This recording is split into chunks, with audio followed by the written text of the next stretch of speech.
Welcome to the channel. My name is Tom Butwin, and today we are looking very closely at the Universal Audio Dream 65 Reverb Amp Pedal. This pedal aims to emulate everyone's favorite Fender amp, which is the 65 Deluxe Reverb.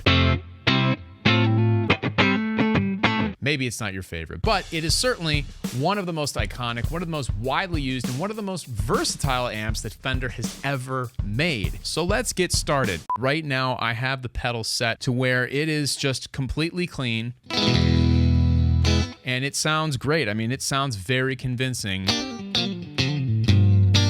to what you would expect from one of these amps, right down to the spring reverb. And that is one of my favorite things about this pedal, the spring reverb. I'm just gonna crank it all the way. It's obnoxious, but it's awesome, and it's awesomely realistic. I think the only thing that Universal Audio didn't model on this spring reverb is that sound you get when you accidentally bump your amplifier and you hear all the springs inside of the reverb tank start crashing around. Total rookie mistake when you're moving your amplifier. But I think that's the only thing they didn't emulate in this pedal. Other than that, I mean, that spring reverb, it is very realistic. So that's the reverb. Let's talk about the volume knob and the output knob in a little bit more detail. The real amplifier just has a volume knob. And if you want to get those overdriven, saturated tones, you just have to take your real amp and just crank it.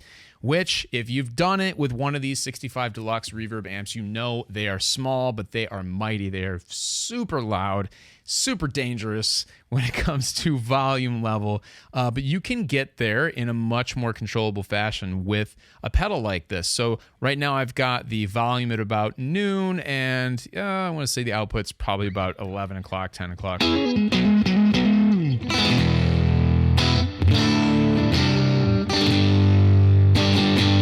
So very pleasing, very warm, really, really nice breakup. I mean, you can go crazy and just crank the volume all the way, you know, and start to get stuff like that.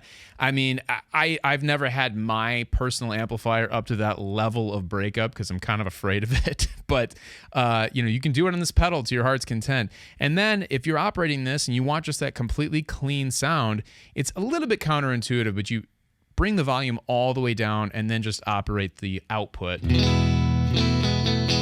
you're right back to that super clean land that we all love with the Fender 65 Deluxe Reverb. I did talk a little bit about the EQ, and on these amplifiers, there's no mid-range control. It's just treble and bass. The pedal is no different. Of course, you can add that modification, and a lot of people do add a mid knob to their 65 Deluxe Reverbs. I haven't done that. I just work with where the natural mid-range of the amp sits, and I think it's fine. You have plenty of options with tones. Like I said, I did roll off the treble quite a bit on this. I think if I had to guess, I'm between like a 3 and a 4. And it's a very usable, pleasing sound. It's when you go above that, these amps are bright. They just are. It's a characteristic that they have. They take thicker, fatter sounding guitars like Les Pauls really, really well because of that bright characteristic. But when you have a Strat or a Silver Sky or a Tele or something like that, you know, if you're looking for more of a warm tone, you are going to have to roll off some of that treble. So that's the EQ section. You do notice that there is a boost knob on this pedal, and this does a few different things. When you're in stock mode, all it's doing is giving you clean boost. So that's usable if you set it up with your preset button, if you want to have a clean boost where you're not getting that overdrive, just a louder clean signal. It can be really cool. You can do that. That is also something that the real amplifier does not have. It doesn't have a boost knob on it. Some of you might be like, wow, that'd be cool if it did, but it doesn't. The other thing that this boost knob does, and we'll talk about it a little later, is it will control different parameters of some of the modifications that you can employ on this pedal. So it's not just simply a boost. In stock mode, it is, but it does some other stuff we'll get to in just a second. I'd like to go to the speakers next. You do get 3 different speaker options on this pedal that you can select from the toggle switch. The first of which is, I think, probably my favorite. And that's what I've been demoing up to this point. That's the GB25 or Greenback Celestion vintage speaker that they have here. And along with the speaker that you choose, you also get a microphone pairing. And in this mode, you have a ribbon mic that they have emulated. And it gives you a really smooth, pleasing sound. So next up is the Oxford. This is the original stock speaker that came in these amplifiers in 1965, and it definitely has a different characteristic than the GB25. I'll switch back to the GB25. So, you know, there's different characteristics, but you have to remember what's happening here is you're actually changing two variables every time you switch to a different speaker. Not only are you changing to a different speaker, but you're also changing to a different microphone model. So with the Oxford, you're getting a Shure SM57 sound, which definitely is different than a ribbon microphone. It's that dynamic, more cutting, close sound. You lose some of that roundness and smoothness that a ribbon mic brings to you, but I think this is still a very usable sound.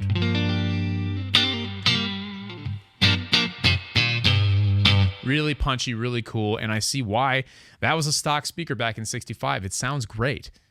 So the third option that you get is the EV12. This is a huge speaker as far as magnets go, and you've got now a condenser microphone, the classic AKG 414.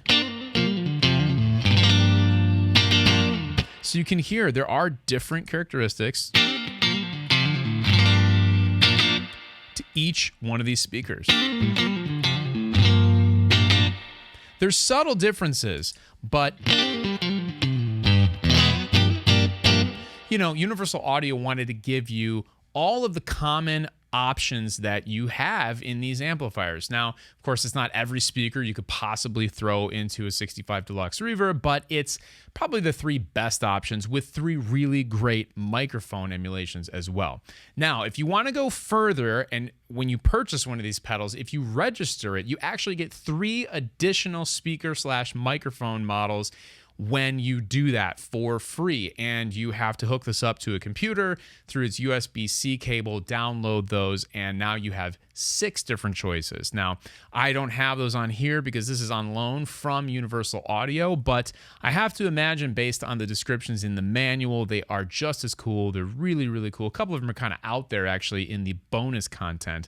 So if you buy one of these and you download those and check them out, please let me know what you think of them. Send me a video of some sampling that you do. I'd be really curious to see what those bring to the table. The last thing you could do in the speaker section on this is bypass the cabinet, speaker, microphone emulation completely. Now, why would you want to do that? Because actually, it does not sound very good. This has that sound of taking a line directly out of a guitar amplifier with no speaker or cabinet to speak of, and it's just too clear, it's too biting. There's all the characteristics and cool tonality that come from a speaker are gone. What you can do though is you can actually take this and plug it into a cabinet that you love or an amplifier that you love and use that speaker. There's many different routing options with this. I'm just going with the basic 1 in, 1 out, but you can get really crazy with the 4-cable method using different parts of your actual existing amplifier. It's amazing, and that's why you might want to turn off the speaker emulation. But for me, I probably would never use it that way because, I mean, it sounds so good the way they have it set up here. And, you know, when I pull this out, I'm looking for something as far as a direct option. I'm not looking really to use this with a real amplifier. I'm going to probably use this in situations where I don't want to bring my real amp, and I'm going to rely pretty heavily on those speaker emulations. So one other really cool thing that you get with this pedal that you get with the actual amplifier is vibrato or tremolo, and it's super fun. You can get pretty crazy with it.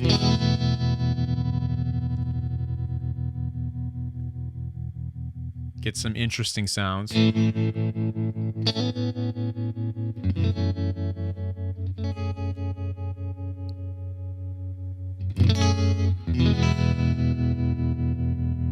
And again, you can set that up on the preset switch if you want to be able to turn that on and off easily. It's there. And it's there because the actual amplifier has that. Now, one thing to note here about the whole pedal is I think that what we are hearing is the vibrato channel of a 65 Deluxe Reverb.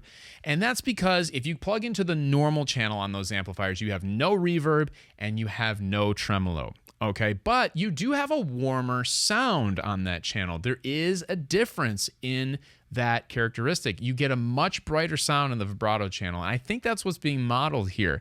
I have to imagine that's the case because Universal Audio is very, very, very true to the actual setup of the amplifier. And I think it'd be incorrect to throw reverb and tremolo on the normal channel of the amplifier. That's just not how it's set up. And that's my guess as to why this pedal is as bright out of the box as the amplifier tends to be as well. So if you're keeping track, not only do you get an amp simulation on this, but you get kind of almost like a built-in overdrive pedal. You also get a reverb pedal and you get a tremolo. So I mean, you're kind of stacking up some effects almost in one pedal that also gives you speaker emulation. I mean, so far this thing actually does quite a bit for just being an amp simulation pedal that models one amplifier. So that brings us to the modification section. These amps in real life are modded quite a bit. I have the first mod we're going to talk about actually on my amplifier, and that helps with some of that overly bright characteristic that these amps have.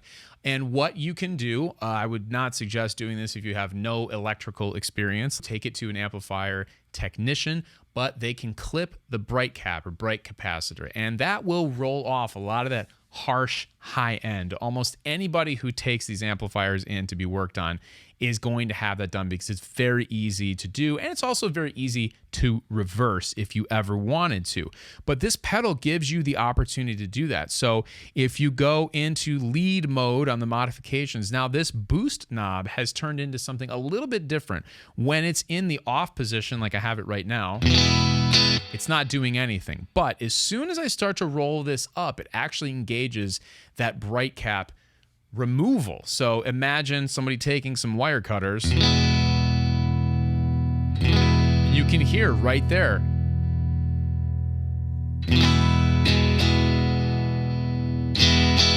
There's all that top end. And it's rolled it back. So if you're like me and the guitar players that you love play guitars with single coil pickups, they play Fender amps, but they have a really warm and inviting tone, this is how you start to get there. So you hear that versus there's a lot more bite. Now there's situations where you're going to want that bite, but I happen to love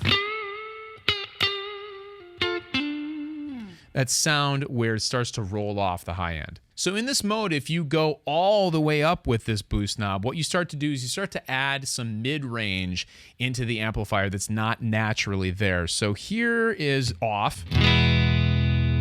Here's where that bright cap comes in, or actually the removal of the bright cap. And then as you go up the dial, you're definitely getting more output and you're getting more mid-range in this mod. So the last modification is labeled as the D-Tex, or better known as the SRV modification for this amp. That stands for Stevie Ray Vaughan, of course. So basically what this does is it gives you more mid-range and a ton more gain on this.